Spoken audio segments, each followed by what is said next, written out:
terkait kasus Habib Bahar, Beb. Iya. Ya, menurut Habib seperti apa? Ana sudah sering menyampaikan di mana-mana di panggung bahwa kalau Ana terlepas dari hal-hal yang lain, Ana memandang beliau ini adalah mujahid bagi para habaib muda. Ana berusaha untuk menyelamatkan harga diri seorang Habib dari oknum-oknum yang nggak bertanggung jawab, yang memanfaatkan, yang menimbulkan kedoliman, penipuan, bahkan ada hal-hal yang sampai menikahi para syara'i. Nah, jamaah banyak ingin bertanya nih, menurut Habib seperti apa nih, Habib?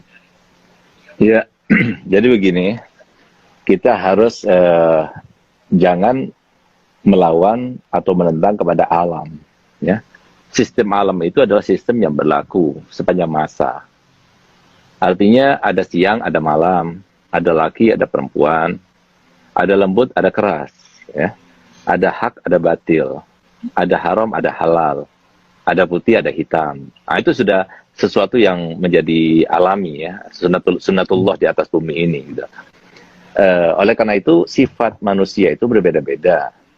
Ada yang lemah lembut, ada yang kasar tapi benar, ya, ada yang tengah-tengah di antara itu dan sebagainya. Jadi semuanya itu kalau menurut Ana, ya, kenapa sih Allah Ta'ala itu menciptakan Sayyidina Abu Bakar dan Sayyidina Umar? Kok nggak Sayyidina Abu Bakar aja sama Sayyidina Utsman? Ada Sayyidina Utsman, lalu Sayyidina Ali. Abu Bakar lemah lembut, suka menangis, nggak mampu dia itu melihat sebuah kemungkaran, kezaliman, tapi dengan tangisan, dengan lemah lembut dia itu menghilangkannya. Begitu meninggal, dia cuma 2 tahun sekian, diganti sama Sayyidina Umar, 10 tahun lebih. Keras orangnya, nggak bisa melihat sebuah kebatilan. Anaknya sendiri pun dicambuknya, karena dia itu telah dijerumuskan oleh sebagian temannya untuk meminum khamar dan sebagainya, cambuknya. Gitu. Nah, artinya apa? Kenapa kok harus ada Sayyidina Umar? Kok nggak Sayyidina Abu Bakar aja yang lembut? Lalu kemudian datanglah Sayyidina Utsman yang sangat lembut, ya, sama seperti Abu Bakar, lemah lembut, penuh kasih sayang dan sebagainya. Begitu dia meninggal, diganti Sayyidina Ali yang keras orangnya, nggak bisa melihat sebuah kemungkaran. Maka suatu kemungkaran sama seperti Sayyidina Umar, maka diterjangnya, nggak pernah takut pada orang. Bahkan lihat bagaimana Sayyidina Amr bin Abdul Wud, musuh Islam yang paling utama, yang pernah membunuh 1000 orang. Ketika dia itu Nabi SAW membuat hondak parit di kota Madinah, itu sudah diperkirakan, ya, oleh Salman Farisi tidak bisa dilampaui oleh kuda sekalipun, gitu. Nah, jadi sudah diperkirakan. Subhanallah, ini si Amr bin Abdullah itu bisa melampauinya. Dari saking hebatnya, padahal umurnya itu di atas 70 pada waktu itu. Sudah pernah membunuh 1000 orang lebih. Jadi terkenal, jadi preman, ganas, sadis dan sebagainya, gitu. Sehingga ketika dia itu sudah melewati dan kudanya ke bagian atau tempat Nabi SAW dan sahabatnya berkumpul, maka di saat itulah dia menantang duel. Maka kemudian Nabi SAW mengatakan kepada sahabat-sahabatnya, siapa di antara kalian yang mau memenuhi tantangannya? Semuanya diam, semua tertunduk, nggak ada yang berani mengangkat kepala. Karena apa? Saya tahu semuanya siapa Amr bin Abdul Wud. Tapi lihat bagaimana Sayyidina Ali bin Abi Thalib saat itu juga spontan dia mengatakan, "Gal ana ya Rasulullah." Padahal umurnya masih 21, masih muda. Apa kata Nabi Muhammad? "Khalli Ali, innahu la Amr bin Abdul Wud." Dia itu adalah Amr bin Abdul Wud. Kamu diam dulu. Ditawarkan lagi untuk kedua kalinya. Juga seperti itu menundukkan kepala para sahabat. Sayyidina Ali mengatakan, "Gal ana ya Rasulullah." Aku ya Rasul. "Gal, innahu Amr bin Abdul Wud ya Ali." Sampai ketiga kalinya nggak ada yang berani. Akhirnya saya Ali. Ketika dia mengatakan, "Gal ya Rasulullah," dipanggil oleh Nabi SAW, dikasihkan imamahnya Nabi SAW, dipakaikan, lalu berikan pedangnya Nabi kepadanya, yaitu yang terkenal dengan pedang Zulfikar itu. Sehingga lihat bagaimana Sayyidina Ali itu ketika berduel dengannya, dia katakan, "Kamu ini adalah seseorang yang terkenal, tidak pernah kasih pilihan kecuali kau pilih yang terbaik." "Gal ya, benar, aku itu orangnya. Kalau gitu aku akan berikan pilihan 3. Apa itu pilihanmu? Yang pertama, kamu pulang aja. Jangan usah kamu melawan kami." Nah, apa kata dia? Saya ini datang sini untuk menjaga harga diri. Saya datang sini untuk membantu golongan kami dan sebagainya. Saya tidak mau. Ada pilihan lain? Pilihan lain, katanya dia, masuk ke agama Islam. Masuk agama Islam, aku akan peluk kamu dan kamu akan bersama kami. Aku tidak ada dalam pilihanku, dalam hatiku tidak ada yang semacam itu. Kalau begitu, ada pilihan yang terakhir. Apa itu? Ayo kita berduel. Maka dia kaget, marah dia. Ini anak kecil, anak muda, dia itu berani menantangnya. Sehingga dia tanya, siapa kamu? Maka dijawab dengan syairnya yang terkenal. Ana alladhi sammatni ummi Haidara. Akulah yang dinamakan oleh ibuku sebagai Haidara. Haidara itu adalah macan, singa gitu. Jadi nggak ada takutnya ini beliau. Sampai akhirnya beliau berduel, pada waktu itu hampir 1 jam lamanya berduel. Dan kaum muslimin tidak tahu apa yang terjadi. Apakah Sayyidina Ali ini termasuk yang dibunuh atau enggak. Mereka itu hanya termangu, terkesima. Kenapa? Karena mereka nggak kelihatan. Debu itu berterbangan. Sehingga mereka itu tidak kelihatan. Mana Sayyidina Ali, mana Sayyidina Abdul Wud. Subhanallah, suatu waktu ketika dia itu sudah, dan Sayyidina Ali sempat tergores ya. Tergores punggungnya pada waktu itu.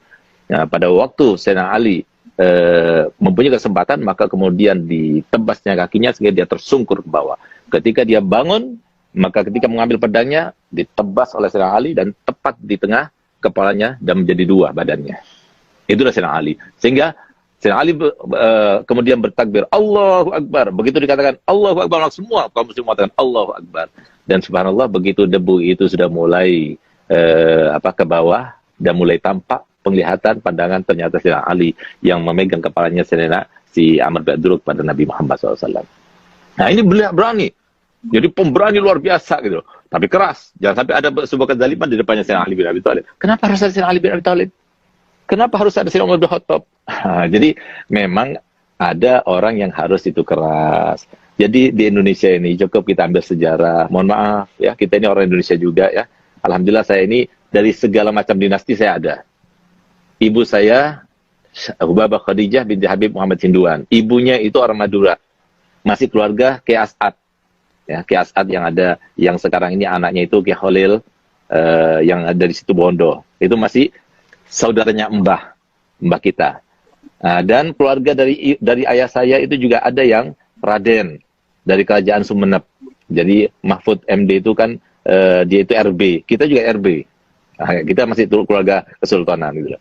Nah, jadi kita ini terkadang mohon maaf ya, Indonesia ini entah gimana ya, atau tabiatnya atau gimana. Kadang-kadang kita ini harus ingat sejarah. Kita ini sudah dijajah oleh Belanda ini selama 350 tahun. Nggak ada di dunia seperti itu gitu. 350 tahun. Nggak sadar-sadar juga kita itu dijajah begitu. Sehingga kadang-kadang nggak terlecut kita.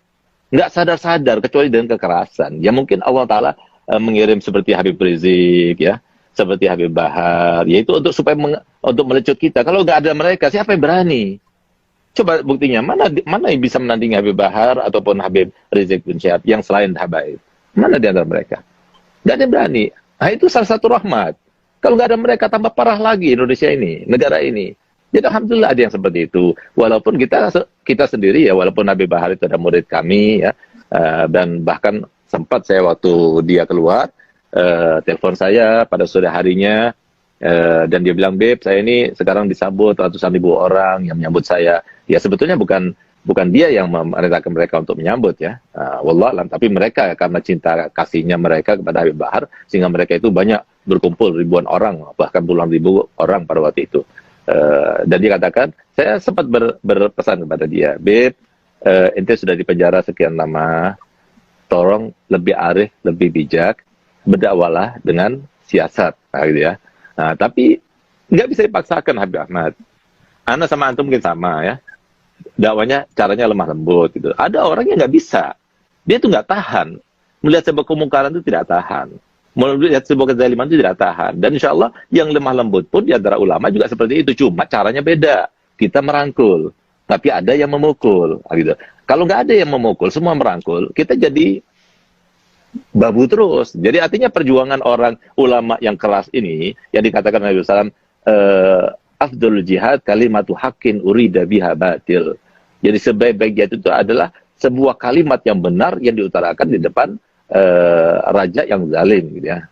Nah, jadi seperti itu. Kalau nggak ada yang seperti itu, maka akhirnya kita dosa semuanya. Karena kan amar ma'ruf nahi munkar itu kan harus dilaksanakan. Yang punya tangan dengan tangannya, yang punya lisan dengan lisannya, yang punya harta dengan hartanya, yang nggak bisa ya udah dengan hatinya gitu loh. Jadi artinya untung masih ada seperti mereka-mereka ini yang berani untuk menampakkan sebuah kebenaran. Kalau tidak kita dosa semuanya gitu loh. Artinya perjuangan mereka itu lebih banyak berkorban ketimbang kita, Beb Ahmad. Nah, kita ini melemah lembut. kita ini kan diterima oleh semua kalangan karena kita lemah lembut. Tapi orang seperti dia dimusuhi banyak orang. Nah, mungkin kita nggak dimusuhi gitu. Jadi lebih berat seperti beliau. Jadi memang fenomena yang semacam ini harus ada di dunia ini ya.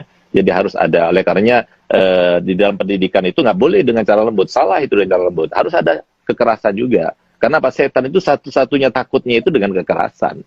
Lalu kalau seumpama yang semacam itu tidak dibenarkan, ya, dengan mengatakan itu hak asasi manusia sebagai, loh, kenapa di penjara itu harus ada kekerasan?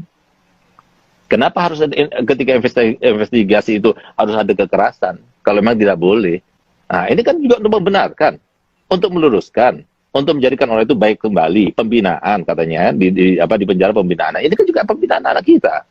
Harusnya seperti itu dong. Jangan cuma ambil satu-satunya. Nah, kita ini kadang-kadang kalau nggak ada orang yang berani, kita ini nggak tampak, nggak kelihatan. Gitu. Jadi jazakallah khair, Habib Rizik, ya, Habib Bahar, semoga Allah panjangkan umurnya mereka berdua, ya. Dan kita harus menyikapi segala hal itu, ya. Jangan cuma dengan hawa nafsu, jangan.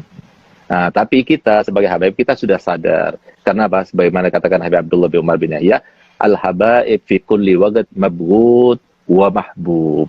Jadi kita ini harus siap. Di setiap saat itu ada yang benci sama kita, ada juga yang cinta kepada kita. Jadi kita nggak ada tuntutan.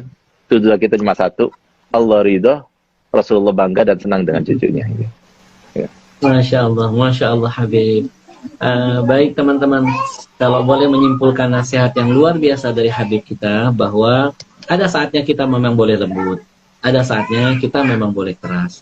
Kita butuh sosok yang lembut, kita juga membutuhkan sosok yang tegas, tapi dalam kebenaran. Ya, ibarat menanam pohon ya, Beb. Nggak semua pohon itu hanya perlu pupuk. Kadang-kadang perlu penyemprot hama, Beb. Betul, ada betul. pohon karena tanahnya subur, cukup ditanam, nggak usah dipupukin, dia bisa berbuah. Ada yang nggak bisa, perlu pakai pupuk biar cepat dia berbuahnya. Ada yang sudah pakai pupuk, Beb, masih juga nggak mempan, harus pakai pembasmi hama. Nah, apalagi sekarang ini di Indonesia udah banyak hama-hamanya, Beb. Jadi memang harus ada pembasmi yang bisa mengusir segala bentuk keburukan, kemaksiatan dan lain sebagainya. Maka saya pribadi sependapat dengan Habib bahwa memang kita membutuhkan orang-orang yang seperti ini di saat zaman ini sudah luar biasa. Bukan lagi bicara soal benar salah, yang benar bisa jadi salah, yang salah bisa jadi benar, yang benar bisa jadi salah. Jadi kalau boleh mengutip teman-teman sekalian, nanti teman-teman buka surah An-Nahl ayat 125. Ud'u ila sabili rabbika bil hikmah wal mau'izatil hasanah. Hikmah di sini bukan hanya lembut, inti keras, perang pun hikmah. Seperti tadi yang disampaikan Habib. Bagaimana Imam Ali memberikan 3 pilihan. Mengajak orang kepada Tuhannya dengan hikmah. Perang itu pun hikmah, keras itu pun bagian dari hikmah, lembut pun adalah hikmah. Jadi jangan sekali-kali kita berpikiran suuzon, oh ini Habib radikal, oh ini Habib yang keras. Enggak, mereka radikal pasti ketika berhadapan dengan kemungkaran. Maka mungkin kemarin teman-teman lihat kasus Habib Umar Asgab, bagaimana beliau dizolimin, dipukulin. Subhanallah, teman-teman bisa lihat bagaimana beliau memaafkan, beliau minta maaf, bahkan dikasih hadiah. Nah, inilah akhlak para habaib. Kami diajarkan datuk-datuk kami seperti ini. Ketika berhubungan dengan masalah pribadi, kami akan siap memaafkan. Bahkan kami memberikan hadiah yang terbaik bagi orang yang sudah menzalimi. Tapi kami pun punya prinsip yang diajarkan datuk kami ketika berhubungan dengan Allah, berhubungan dengan Rasulullah, berhubungan dengan agama, maka tidak ada kata tawar-menawar bagi kami. Mungkin itu yang sekarang ini sedang diperjuangkan oleh para habaib-habib kita. Kita mendukung, karena sekarang ini Habib al-junun funun. Betul. Ya, orang gila itu macam-macam. Sekarang ini ada setan-setan medsos namanya, Bib. Nanti ada buku, Bib, mohon doanya. Ana lagi coba coret-coret judul bukunya, namanya Setan Medsos. Haji, Masya Allah. Pertama kali keluar kirimkan buat anak, Bib. Betul, Habib. Kita zaman dulu, kita lebih mudah ngadepin setan beneran, cukup baca ayat kursi, setannya kabur. Nah, sekarang ini, Bib, wujudnya manusia, cuitannya mengalahkan setan kadang-kadang. Ya, orang begini nggak cukup pakai ayat kursi. Kursinya kata jamaah lemparin ke dia, Bib. Jadi maka sekali lagi nih jamaah mungkin sudah terpuaskan karena banyak sekali ingin melihat jawaban. Kisah Ali bin Abi Thalib tadi sudah memberikan sebuah jawaban yang luar biasa. Ya, tidak mungkin Allah pilih Imam Ali, kemudian padahal ada Umar bin Khattab. Kata Habib, bagaimana Umar itu, masya Allah, Nabi sampai mengatakan, Inna syaitan yakhafu minka ya Umar. Syaitan aja takut, apalagi manusia. Tapi Allah takdirkan Imam Ali.